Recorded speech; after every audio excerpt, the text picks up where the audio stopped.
About 6 months ago, I decided I wanted to create a full Edwardian winter outfit, from the foundation layers to the outerwear. After months of work, I am thrilled to see it all come together. Each piece was carefully researched and constructed based on historical patterns and references. The chemise is a simple yet essential first layer, made of lightweight fabric to keep heavier garments from touching the skin. It features a delicate lace yoke and a ruffled hem.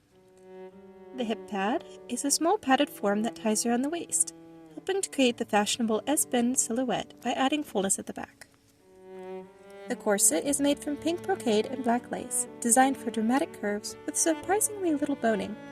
This style helps achieve the distinct Edwardian shape.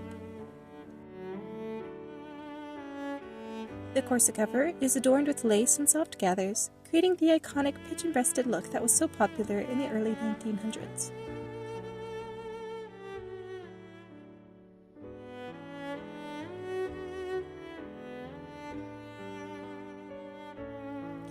The petticoat adds structure and volume to the skirt.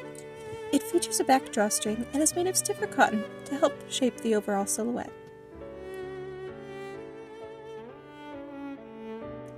The blouse is a simple white design with a lace yoke and front closure, inspired by period illustrations.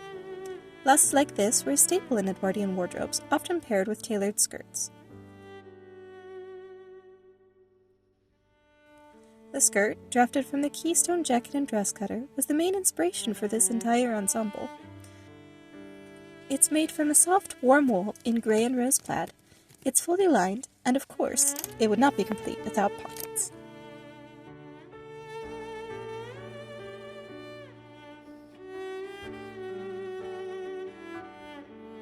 The cape is made from a rich burgundy purple wool, lined with cozy flannel for warmth.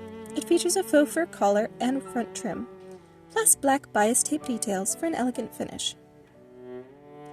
The hat was constructed using Edwardian millinery techniques, with a felt and buckram base, lush velvet, organza ribbon, and grassy faux feathers. Hats were an essential finishing touch to any Edwardian outfit, completing the look with height and drama. It's been such a rewarding process bringing this outfit to life, and I love how each piece builds upon the next to create a full Edwardian winter ensemble. Thank you for following along in this journey. Now let's see it all together.